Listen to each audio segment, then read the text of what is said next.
Hello everyone, I'm presenting the paper titled How to Use Parametric Curved Folding Design Methods, a Case Study and Comparison. Parametric digitization of paper models is hard, especially for curve folding. The main reason is that there is no general tool that can handle all the families of curve folded surfaces and creases, and it's not easy to guess rolling direction on paper curved surfaces. Because of that, designers invented many ways to handle this problem. However, most of the available tools need an in-depth knowledge of origami theory or math.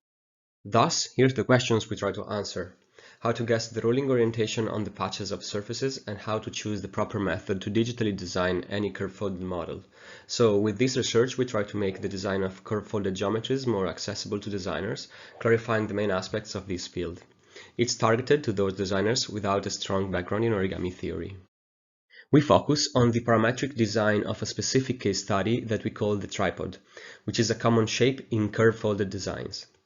For the comparison, we consider two well-known methods, method A and C, and one new method, method B. Method A is based on isometry reinforcement using error minimization based on dynamic relaxation. Method B is a constructive approach that generates each crease from one patch of a developable surface given additional geometric constraints in 3D space. Method C is based on mirror reflection of a set of developable surfaces. We will show pros and cons of each method and we will give useful suggestions on how to apply them. These results will guide the choice of which method is more suitable for specific needs. The first thing to point out is that when dealing with curve-folded designs, it's always necessary to deal with rulings, because developable surfaces are special ruled surfaces where for each ruling there is a plane tangent to this surface along the entire ruling, so a good preliminary guessing of ruling orientation is crucial before moving to digitization. These practical methods are based on our experience on curve folding and are pointed out to help in this first guessing step. Silhouette, shadows, and reflections can help identifying the ruling's direction more or less precisely. After the estimation of the ruling, it's now possible to identify the boundaries of simpler surfaces according to the direction of adjacent rulings. This aspect is particularly important because not all the methods can deal with all the types of developable ruled surfaces. So this first simple observation can automatically exclude some method by itself. Another important aspect to observe is which type of creases our model has. Planar creases and out-of-plane creases are the only two possible types of crease dividing two patches of surface. To evaluate this property of the crease, it's sufficient to put the model on a flat surface and observe if the crease touches the plane in every point. Now we try to apply the methods to the tripod. Method A consists of modeling the shape roughly, making it as close as possible to the original paper reference. Then we flatten it forcefully by applying a relaxation algorithm.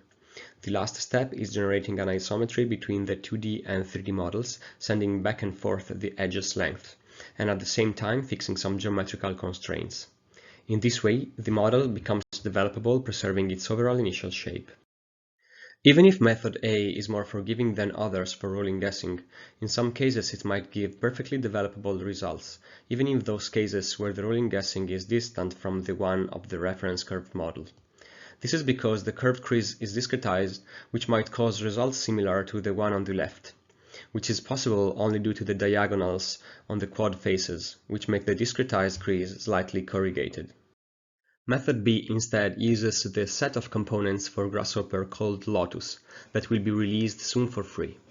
The constructive method takes an arbitrary developable surface as input and computes the curved folding by composing the input developable surface and a generalized cylinder or cone in 2D and 3D. This method considers corresponding rulings in 2D and 3D and finds the unique crease point at each ruling that satisfies length-preserving distance constraints. As such, the location of a point on a ruling can be computed analytically. In particular, its explicit local evaluation does not require optimization, thus is much more accurate than method A. Method B is powerful, however, for now it does not compute creases between tangent developables.